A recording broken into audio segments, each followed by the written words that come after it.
जरूरी है कि आखिर यह घटना कितनी बड़ी थी। पेजर धमाकों के पीछे जिसने पूरे हिजबुल्लाह को हिला दिया, उसकी क्या घटना का बड़े कारण रहा, यह आपको बताते हैं। देखिए, पेजर धमाकों से जो हिजबुल्लाह हिला, यह मंगलवार दोपहर 3:30 बजे से 4:30 बजे तक, यानी कि 1 घंटे तक ये धमाके लगातार होते रहे। और आपको बता दें कि रिंग होने के बाद पेजरों में ब्लास्ट हुआ। मतलब पहले पेजर की घंटी बजती है और उसके बाद ब्लास्ट हो जाता है। पेजर यूजर्स बने धमाकों का निशाना। आपको बता दें कि सबसे ज्यादा हिजबुल्लाह ही इस्तेमाल कर रहे थे इस वक्त पेजर को, और उनको इस्तेमाल करने वाले वो धमाकों का निशाना बने। हिजबुल्लाह के सदस्य करते हैं पेजर का उपयोग, जैसा कि हमने आपको बताया कि पहले से ही उन्होंने पूरी सुनियोजित प्रक्रिया के तहत पेजर खरीदे थे।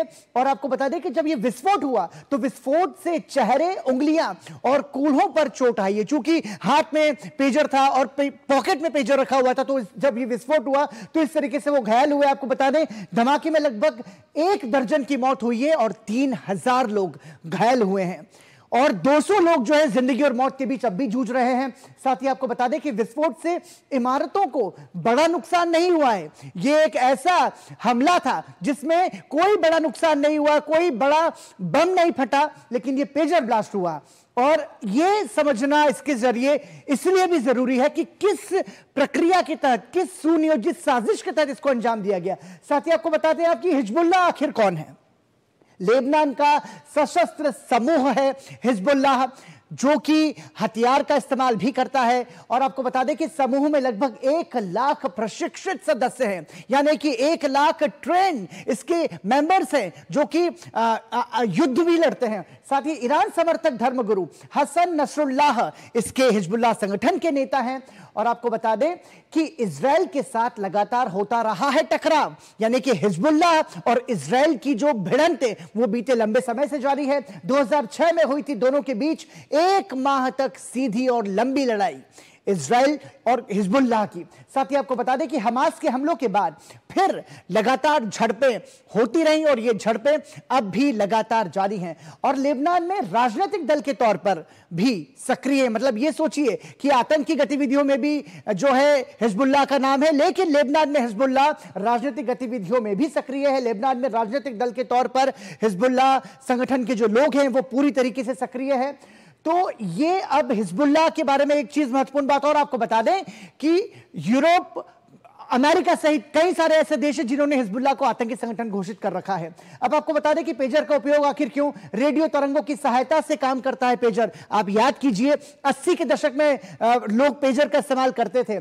चूंकि इंटरनेट की तुलना में रेडियो तरंगों को इंटरसेप्ट करना मुश्किल होता है, यानी कि खुफिया तरीके से कैसे बचा जा सके, इसलिए पेजर का इस्तेमाल हिजबुल्लाह के संगठन के लोग कर रहे थे।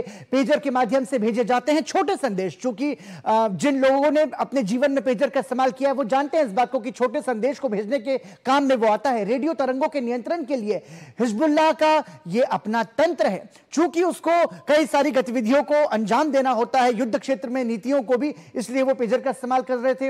इजराइल की निगरानी से बचने के लिए पूरे तरीके से इसको साजिश के तहत, मतलब किसी भी तरीके से युद्ध की रणनीति को देखते हुए इजराइल की निगरानी से बचने के लिए पेजर का उपयोग हिजबुल्लाह संगठन के लोग कर रहे थे। तो देखिए, इस पूरी क्रोनोलॉजी को भी आप समझिए कि ये कैसे हुआ ये पेजर विस्फोट। विस्फोट के कारण को लेकर अलग अलग दावे किए जा रहे हैं। जब से यह घटना घटी है, अंतरराष्ट्रीय स्तर पर यह बड़ी बहस का मुद्दा बन गया है। पहला दावा, ओवरहीटिंग के कारण बैटरियों में विस्फोट हुआ। बताया जा रहा है कि बैटरियों को ओवरहीटिंग का टेम्परेचर क्रिएट किया गया और फिर विस्फोट हुआ। दूसरा दावा यह है कि पेजर में रखा गया था विस्फोटक। यह भी दावे किए जा रहे हैं कि 4 महीने पहले ही पेजर में विस्फोटक उसमें साथ में अटैच कर दिया गया था।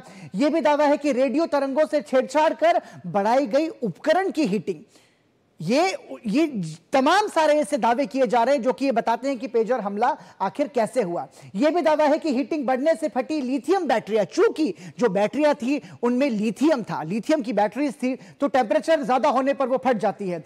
तो यह भी दावा है बहुत बड़ा कि सभी पेजर जो थे वो पहले से डॉक्टर्ड थे, यानी कि जो तमाम सारे 5000 लगभग पेजर हिजबुल्लाह संगठन के लोग इस्तेमाल कर रहे थे, और पेजर में पहले से ही था थोड़ा सा विस्फोटक। मतलब जब ये खरीदे गए उसके पहले उनमें जब इनकी मैन्युफैक्चरिंग की जा रही थी तभी विस्फोटक डाल दिया गया था। आयात से पहले ही पेजरो में फिट किया गया था विस्फोटक। देखिए ये तमाम सारे ऐसे दावे हैं। इतने बड़े धमाके के लिए अकेले बैटरी पर्याप्त नहीं है, लिहाजा ये बात कही जा रही है कि विस्फोटक जो है उसमें पहले से फिट किया गया था। अब आपको बताते हैं कि आखिर ये पेजर आए कहां से। तो ताइवानी कंपनी गोल्ड अपोलो के थे ये पेजर। चूंकि जब ये विस्फोट हुआ उसके बाद में जो मार्क निकले अवशेषों में से, पेजर के टुकड़ों में से, तो उस ताइवानी कंपनी का नाम था। हाल ही में मंगाए गए थे 5000 पेजर। आपको बता दें कि हिजबुल्लाह संगठन के जो लड़ाके थे वो लगभग 5000 पेजर उन्होंने मंगाए थे। ताइवानी कंपनी ने पल्ला झाड़ लिया है कि भैया हमारी इसमें कोई गलती नहीं है, हमारी कंपनी का नाम बेशक है लेकिन हमने अपने जो मार्क के जो अधिकार थे वो दूसरी कंपनी को बेच दिए थे। उन्होंने कहा हमारा केवल ब्रांड यूरोपीय कंपनी करती है उत्पादन।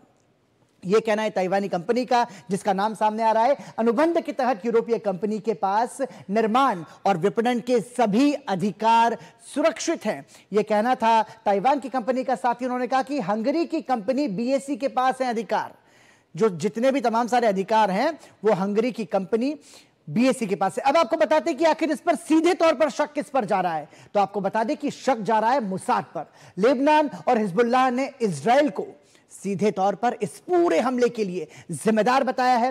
साथ ही साथ इजराइल का विस्फोट पर टिप्पणी से इनकार है। अभी तक सबसे बड़ी बात यह है कि किसी ने भी इस हमले की जिम्मेदारी नहीं ली है। और चूंकि लेबनान इजराइल को जिम्मेदार बता रहा है तो इजराइल ने कहा है कि इजराइल ने पेजर आपूर्ति श्रृंखला में घुसपैठ की। यह दावा है हिजबुल्लाह का, लेकिन इजराइल ने इस दावे को सिरे से नकार दिया है।